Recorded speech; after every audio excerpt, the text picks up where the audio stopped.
Welcome into tonight's edition of Generals on Deck. Chris Harrison joined in a second by Stephen Shackleford, Generals relief pitcher. Today, game number 2 of the 5-game series against the Mobile Bay Bears. They are the AA affiliate for the Arizona Diamondbacks. And we talk it over with Stephen Shackleford. 2 scoreless innings last night. You faced 6 batters. You strike out 2. You look great out there. Thank you. I just trying to go out there and attack the zone, let my fielders work behind me, and just attacking hitters. You know, I've talked to a bunch of the position players about making that jump from high single A to double A. It's one of the biggest jumps that, you know, a baseball player will make in their career. How has it been for you as a relief pitcher making that jump from low A last year to now high A to now in double A? Well, it's the little things like the leadoff walks. They're going to score more often. Guys are more consistent whenever you throw in the zone. They're looking for a certain pitch. They're not free swingers up there. If you miss a pitch, they're probably gonna attack it pretty well. That's about it. But everything else, if you just attack the zone and go after the hitters, it's the same game. You know, this bullpen has had some struggles so far this year, closing out ball games. You know, what's the key that we got to do to get over the hump, I guess, at the back end of ball games? Just keep going out there and keep doing it. Just attack the zone, work the hitters, and just keep going after it. We have a really good staff, and I feel if we just keep going out there and attacking the zone, we're gonna find a way to win those ball games. You, of course, come from a background. You didn't go to a big high major college coming out of college. Tell me about where you went to school and how going to a school like you did as opposed to playing at a big school.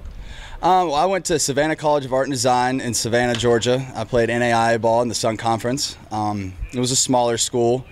They didn't really follow the baseball team at the school, unlike bigger colleges where they're all about it. And you had to play as a team. You got to learn to play as a team and everything.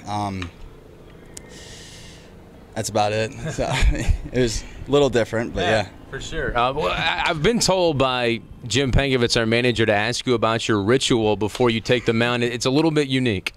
Well, I do a throwing program that's called the Velocity Program.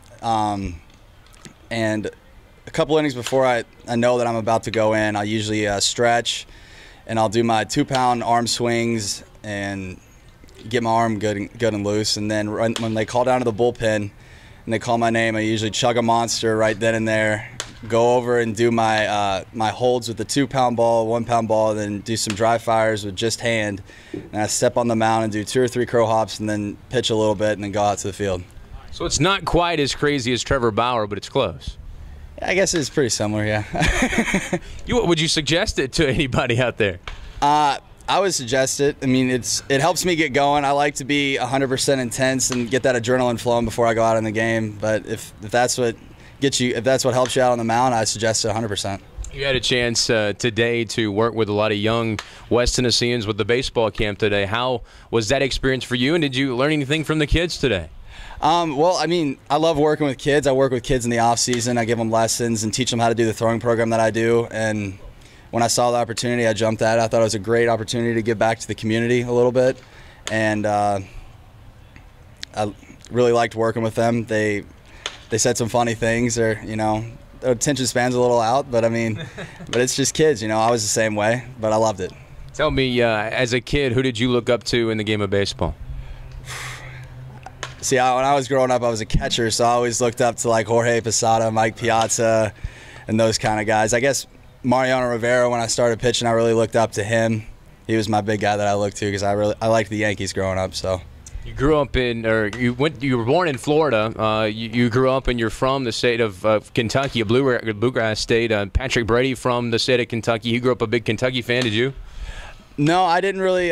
Most of my family is huge University of Kentucky, but my dad was University of Louisville, so I went with my dad and University of Louisville with them. So the defending national champion Cardinals, you're a big fan of those guys. Oh yeah, I was pretty excited about that. Interesting delivery you have. Where did you develop your delivery to the plate? My delivery to the plate? Yeah.